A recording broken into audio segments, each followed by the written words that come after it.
On vous a enseigné la Constitution, mais pas la fois où l'Amérique a essayé d'envoyer un enfant par la poste, ou quand une chèvre s'est présentée à la mairie et a gagné.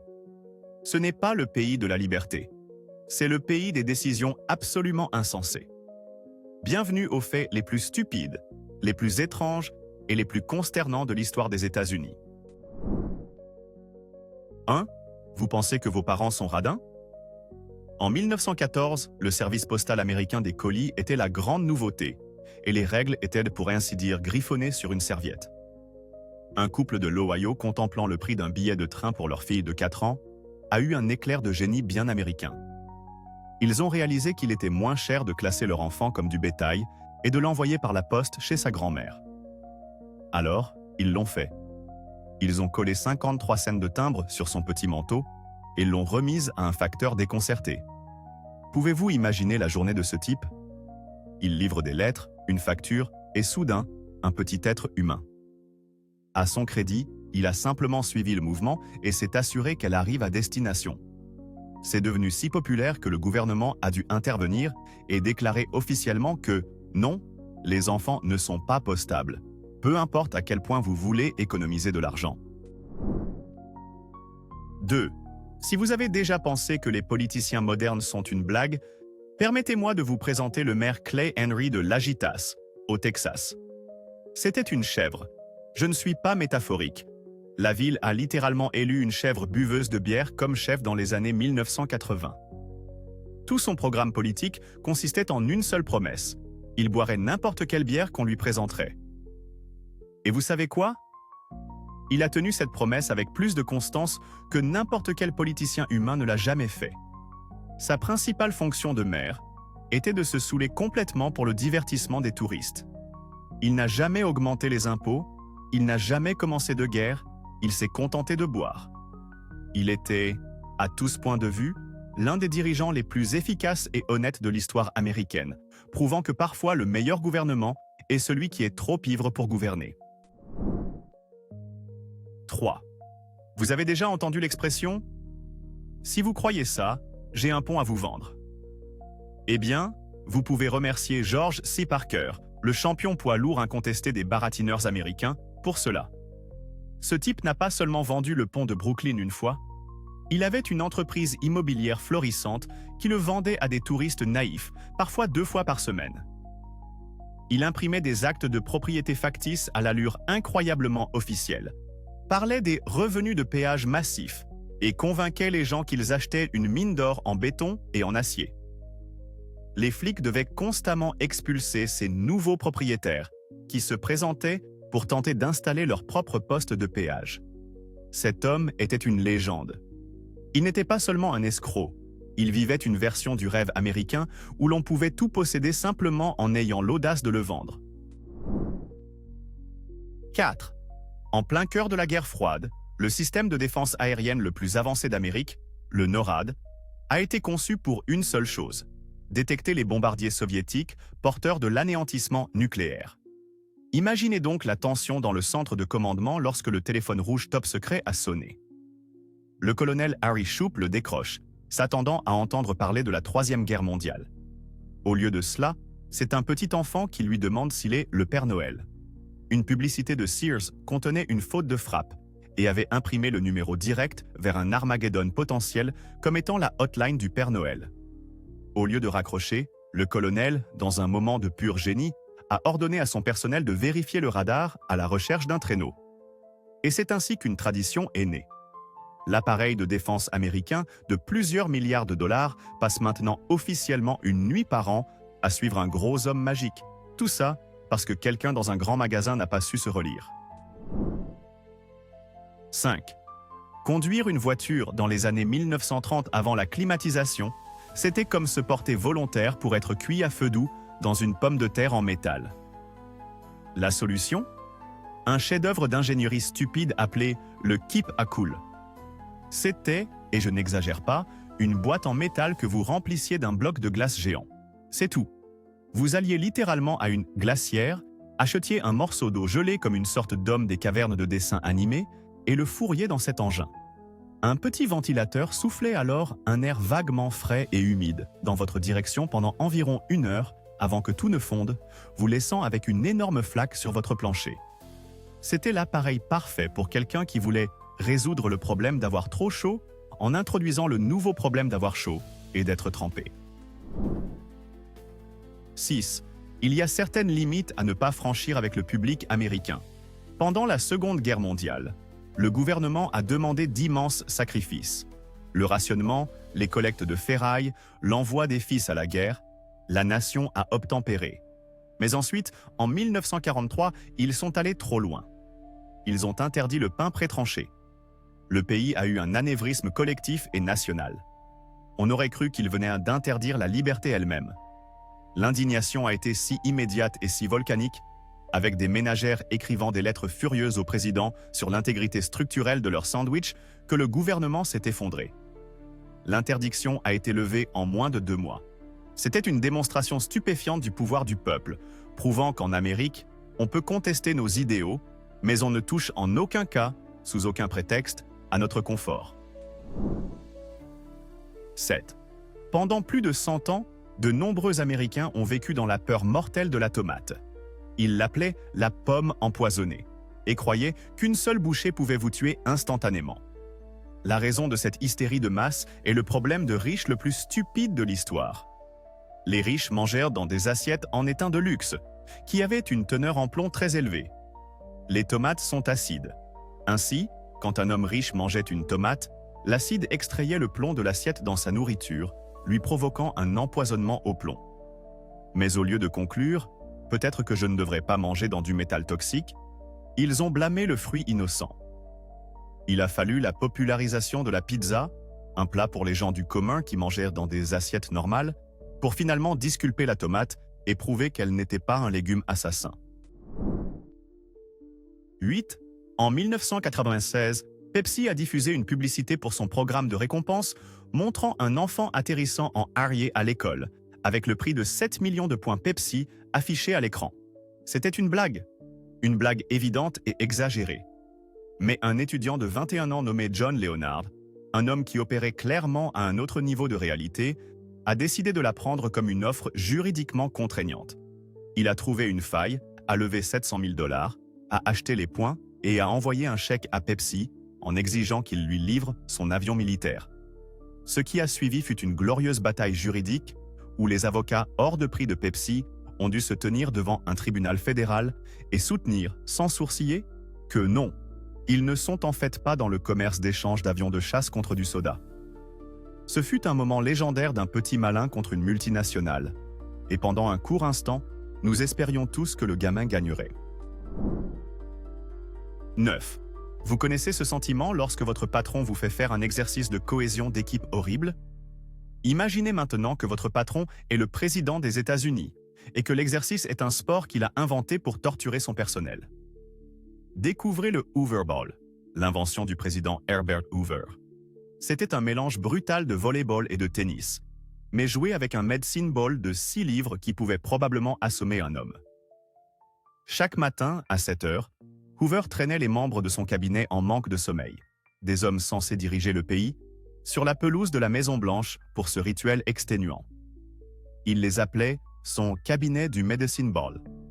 Vous n'avez pas vraiment connu la toxicité au travail tant que le secrétaire d'État ne vous a pas lancé une balle de pure densité à la tête avant même que vous ayez pris votre café. 10. Comment inciter les gens à acheter des obligations de guerre? On pourrait faire appel à leur patriotisme. Ou, si vous êtes le gouvernement américain dans les années 1940, vous pourriez simplement les terroriser. Dans un acte de pure folie psychologique, le gouvernement a mis en scène une invasion nazie surprise à grande échelle dans une petite ville du Texas.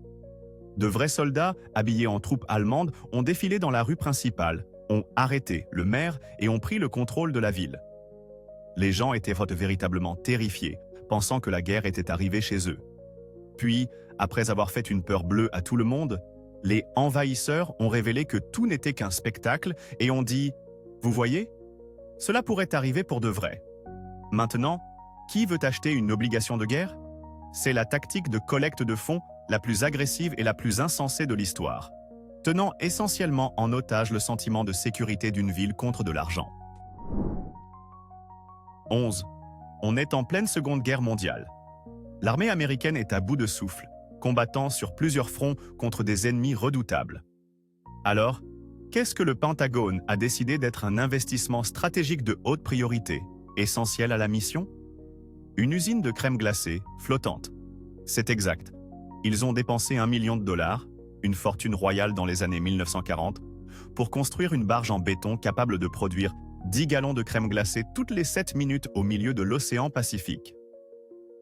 Pendant que les soldats prenaient d'assaut les plages, une équipe dévouée barattait de la vanille et du chocolat pour remonter le moral. C'est peut-être la solution la plus américaine à une crise mondiale jamais conçue. Oubliez les balles et les bombes. La véritable arme secrète dans la lutte contre le fascisme était apparemment un accès illimité au dessert. 12. Avez-vous déjà été si exaspéré par votre pays que vous vouliez simplement vous en éloigner en flottant? Des fous furieux dans les années 90 ont essayé de faire de cela une réalité avec le Freedom Ship. Ce n'était pas un paquebot de croisière. C'était une ville flottante d'1 kilomètre de long et de 25 étages de haut, proposée avec des appartements, des écoles, des hôpitaux et son propre aéroport sur le toit. Elle était conçue pour faire perpétuellement le tour du globe, une nation souveraine des mers, indépendante des lois ou des impôts de tout pays. C'était le rêve libertaire ultime. Le problème, c'était un cauchemar logistique et financier. Malgré tout le battage médiatique et les grands projets, ce monument colossal à la fuite de ses problèmes n'a, comme on pouvait s'y attendre, jamais été construit, prouvant que parfois même les rêves les plus ambitieux coulent avant même d'avoir levé l'ancre. 13. Imaginez aller dans un restaurant chic aujourd'hui et commander le spécial du prisonnier, et qu'on vous apporte un homard de 2 livres. Dans l'Amérique coloniale, c'était la réalité. Les homards étaient si abondants qu'ils étaient considérés comme les cafards de la mer. Ils s'échouaient sur le rivage en énormes tas frétillants et les gens les traitaient comme des ordures.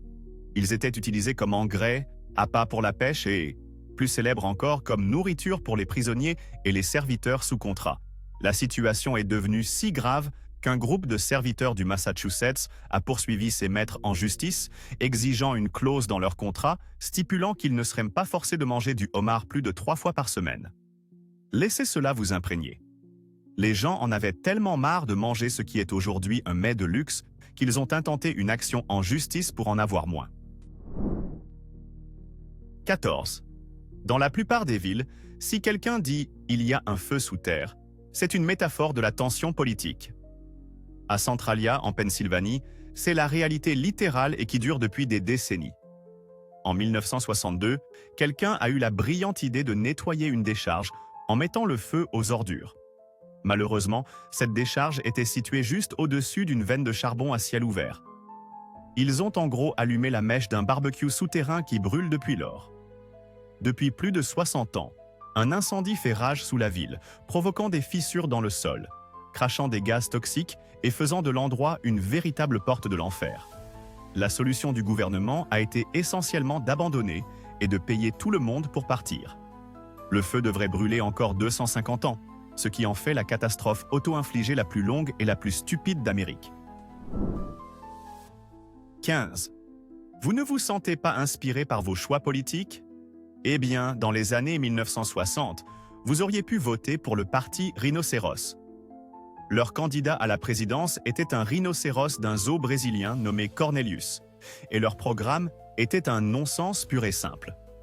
Leur promesse principale était de mettre fin à la criminalité en abolissant simplement toutes les lois, ce qui, si l'on y réfléchit, est techniquement une solution. Ils ont également promis de déclarer la guerre à Saturne, affirmant qu'elle était une brute, et de faire de leur hymne national « The Sound of Silence », pour que personne n'ait à le chanter. Tout ce parti était un chef-d'œuvre satirique, créé pour montrer à quel point la politique était devenue absurde. Le plus triste, c'est qu'un animal à la peau épaisse et à l'esprit unique, qui ignore largement tout le monde autour de lui, aurait pu être le candidat le plus qualifié. 16. Les années 1980 ont été une époque folle, mais rien ne capture mieux la paranoïa de la décennie que la panique satanique autour de Donjons & Dragons. Tout un tas d'adultes, nourris par les talk-shows de jour et un manque total de compréhension, se sont convaincus qu'un jeu de société joué par des nerds dans des sous-sols était en fait un outil de recrutement pour des sectes adoratrices du diable. Ils croyaient sincèrement que des adolescents, se disputant pour savoir si un missile magique pouvait toucher un troll, lançaient en réalité des sorts démoniaques et signaient des pactes avec Lucifer. Cette hystérie nationale a conduit à des émissions spéciales, des autodafés et des enfants se faisant confisquer leur manuel de règles. C'était une tempête parfaite d'ignorance et de peur, entièrement dirigée contre une bande de geeks dont le seul véritable péché était d'avoir une coupe de cheveux horrible et de posséder un dé à 20 faces. 17. Aujourd'hui, nous avons des lois pour protéger les gens. Mais pendant une période sombre de l'histoire américaine, certaines villes avaient des lois spécifiquement conçues pour punir les gens pour leur manque d'attrait. On les appelait les lois sur la laideur. Et oui, elles sont exactement aussi horribles qu'elles en ont l'air. À partir de la fin des années 1800, des villes comme Chicago et Omaha ont rendu illégal pour toute personne, malade, estropié, mutilé ou déformé de quelque manière que ce soit au point d'être un objet inesthétique ou dégoûtant, de paraître en public. En gros, si vous ne répondiez pas aux normes de beauté d'un bureaucrate, vous pouviez être condamné à une amende ou emprisonné simplement pour avoir quitté votre maison. C'était une politique gouvernementale du « si tu n'es pas beau, reste à l'intérieur ». Ces lois sont restées en vigueur jusque dans les années 1970, un témoignage du fait que pendant longtemps, la solution de l'Amérique à tout ce qui était désagréable était simplement de le rendre illégal à regarder. 18. Au Far West, revendiquer des terres était une affaire sérieuse. Le Homestead Act exigeait souvent que vous construisiez une habitation pour prouver que vous y viviez. Mais un type, dans les années 1850, a regardé cette règle et n'y a pas vu une exigence, mais une suggestion avec une énorme faille. Il a donc construit une minuscule maison de poupée, juste assez grande pour être techniquement qualifiée de demeure, et l'a attachée au bas d'une montgolfière. Il flottait ensuite au-dessus de milliers d'acres de territoire non réclamés de l'Oregon, descendait sa maison miniature au sol et déclarait « Oui, c'est ma maison. Tout ceci est ma terre maintenant. » C'était un génie de la conformité malveillante, utilisant une petite maison flottante pour essayer de devenir l'un des plus grands propriétaires terriens de l'Ouest. Il faut respecter l'audace pure et simple d'un homme qui a essayé de revendiquer un État entier en utilisant un abri de jardin volant. 19. Chicago au 19e siècle avait un gros problème. Tous ces déchets, ces eaux usées et ces boues industrielles se déversèrent dans la rivière Chicago, qui se jetait ensuite directement dans le lac Michigan, la seule source d'eau potable de la ville. Ils buvaient littéralement leurs propres immondices. La solution ? Au lieu de, vous savez, construire un système d'égout moderne, les ingénieurs de la ville ont opté pour quelque chose de bien plus insensé et méchant. Ils ont passé des années à construire un système complexe de canaux et d'écluses pour inverser physiquement le cours de toute la rivière Chicago. Ils ont fait couler la rivière à l'envers, loin du lac, envoyant leurs déchets infects et dégoûtants en aval vers leurs voisins de Saint-Louis. Ce fut l'un des exploits d'ingénierie les plus incroyables de l'époque, entièrement motivés par le simple désir de faire de leur caca le problème de quelqu'un d'autre. 20. En 1869, l'Amérique est devenue obsédée par le géant de Cardiff, un homme pétrifié de 3 mètres de haut, déterré dans une ferme de New York. Des scientifiques, des chefs religieux et des milliers de clients payants ont afflué pour voir les restes de ce géant de l'ère biblique. Il a été salué comme une découverte monumentale. Le seul problème ? C'était un faux complet et total. L'affaire était l'œuvre d'un dénommé George Hull, un athée qui s'était disputé avec un prédicateur et avait décidé de prouver à quel point les gens étaient crédules. Il a sculpté le géant dans un bloc massif de gypse, l'a vieilli à l'acide et l'a enterré pendant 1 an avant de le découvrir. Il a créé l'un des plus grands canulars de l'histoire américaine juste pour gagner un débat. Et le meilleur ? Même après ses aveux, les gens faisaient encore la queue pour payer pour le voir. 21. Les années 1950 furent l'âge d'or de l'optimisme atomique, où les gens croyaient que l'énergie nucléaire pouvait tout faire, même alimenter le break familial.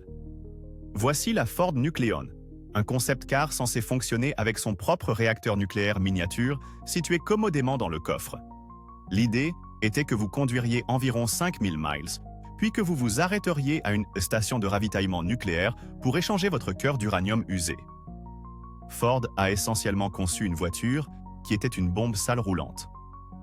Imaginez avoir un petit accrochage et provoquer un Tchernobyl à petite échelle sur le parking du supermarché. Heureusement, ce rêve fiévreux, verdoyant, n'a jamais dépassé le stade de la maquette, mais il reste un monument terrifiant et hilarant à une époque où « qu'est-ce qui pourrait mal tourner ?» n'était pas une question que les gens se posaient. 22. Vous savez que vous avez tout gâché quand vous manquez de vous atomiser vous-même. En 1961, un bombardier B-52 transportant 2 bombes à hydrogène, chacune des centaines de fois plus puissantes que celles larguées sur Hiroshima, s'est disloqué en plein vol au-dessus de la Caroline du Nord. Alors que l'avion se désintégrait, il a largué sa charge nucléaire. Le parachute d'une bombe s'est déployé et elle a atterri doucement dans un champ. L'autre, cependant, a suivi presque toute sa séquence d'armement en tombant. Quand ils l'ont trouvé enfoui dans la boue, les enquêteurs ont découvert que 5 des 6 mécanismes de sécurité conçus pour empêcher une détonation accidentelle avaient échoué. Un seul interrupteur à basse tension, notoirement peu fiable, était la seule chose qui se dressait entre toute la côte Est et un holocauste nucléaire. L'armée de l'air américaine est passée à un interrupteur défectueux, près de vaporiser accidentellement l'un de ses propres États. 23. Si manquer de bombarder la Caroline du Nord n'était pas suffisant, 3 ans plus tôt, l'armée de l'air avait fait un exercice en Caroline du Sud. En 1958, un bombardier survolait l'État lorsqu'un membre d'équipage a accidentellement tiré la goupille de largage d'urgence d'une bombe nucléaire. La bombe, heureusement sans son cœur nucléaire installé, a chuté de 15 000 pieds et a atterri directement dans le jardin d'un homme nommé Walter Gregg. Elle a creusé un cratère de 70 pieds dans son jardin, détruit la cabane de ses enfants et blessé toute sa famille avec l'explosion de ses explosifs conventionnels. Lorsque Gregg s'est plaint, l'armée de l'air lui a donné la somme princière de 54 000 $ pour ses ennuis.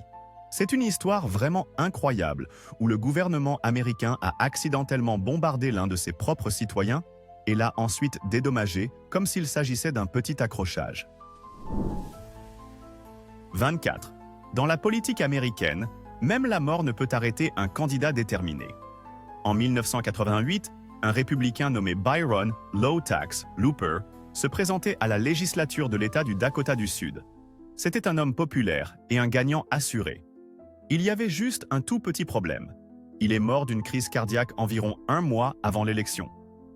Mais est-ce que cela a arrêté sa campagne? Absolument pas.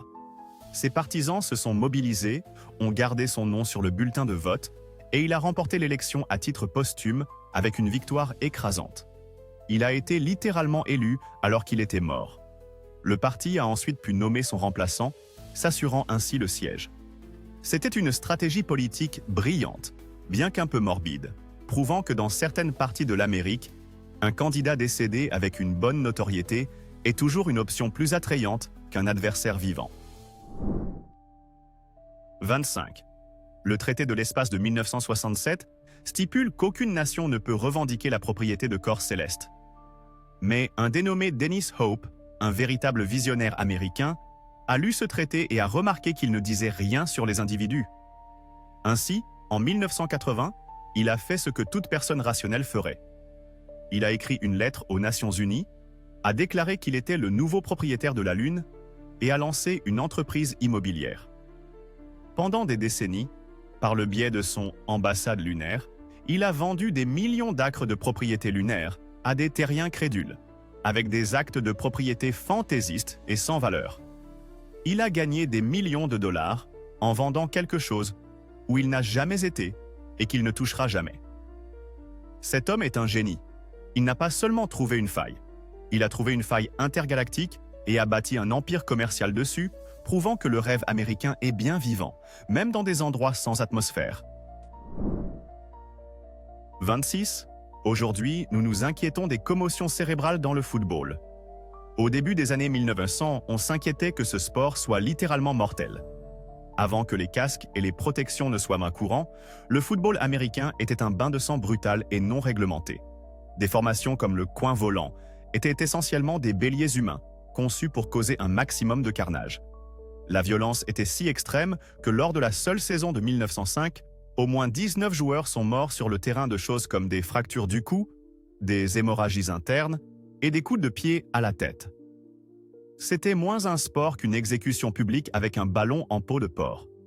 La situation est devenue si grave que le président Theodore Roosevelt, le président le plus viril de l'histoire, a dû intervenir personnellement, menaçant d'interdire complètement ce sport à moins qu'il ne le rende moins meurtrier.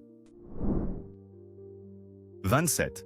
Bien avant d'être connu pour autre chose, Cincinnati, Ohio, avait un surnom glorieux et graisseux: Porcopolis.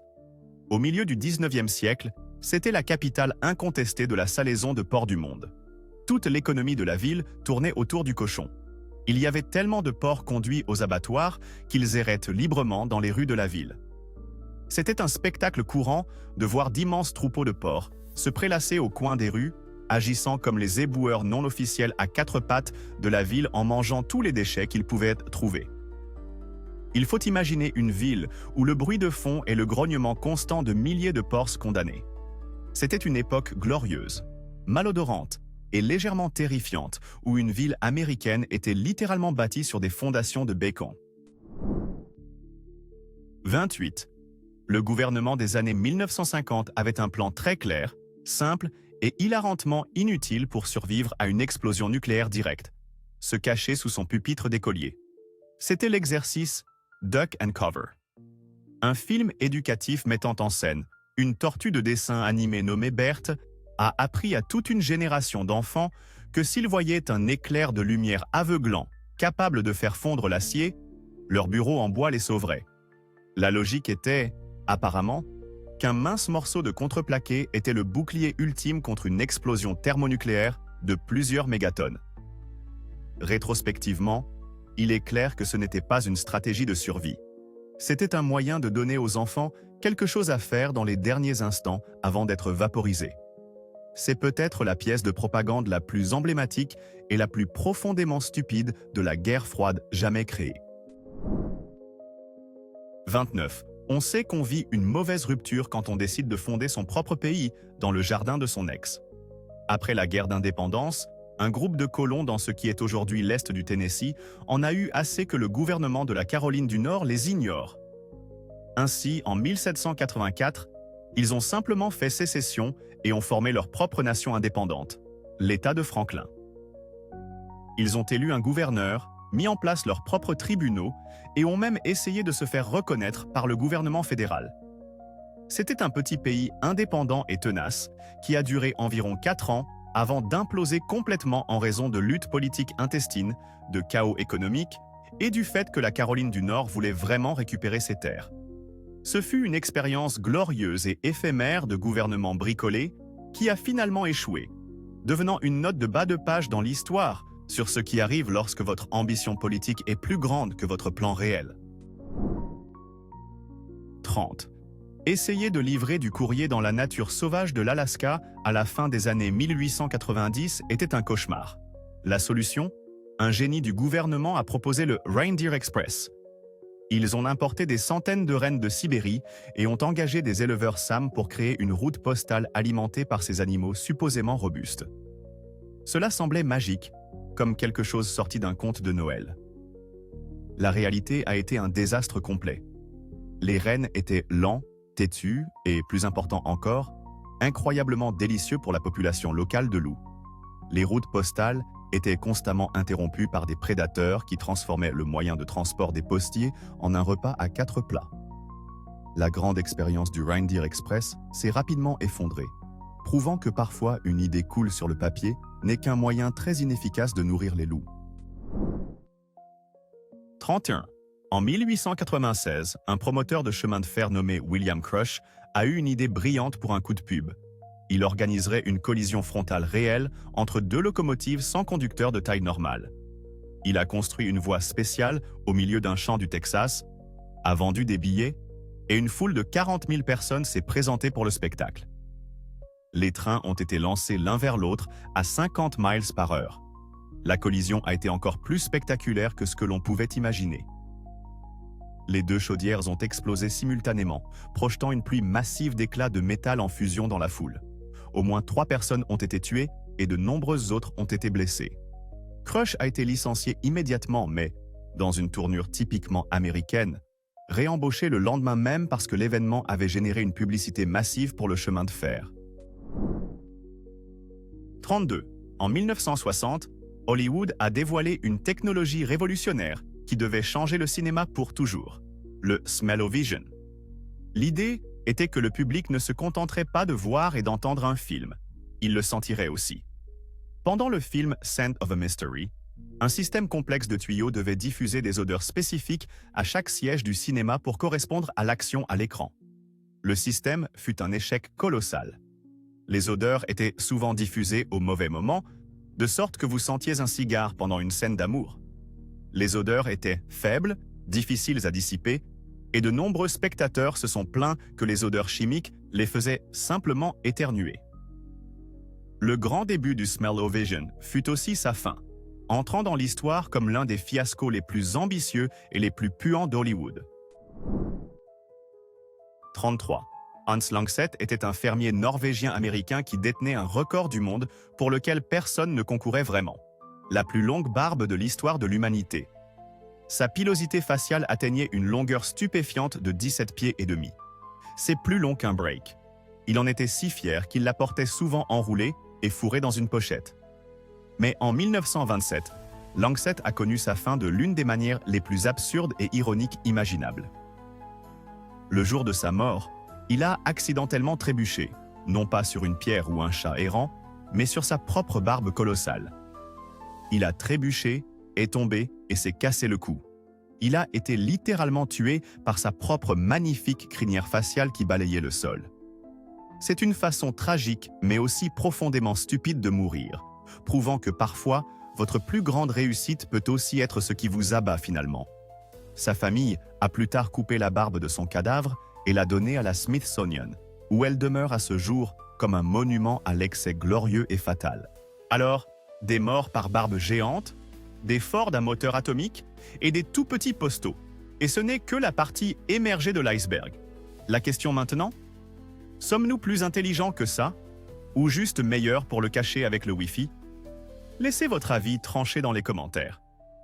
Et si votre cerveau est encore intact, prouvez-le.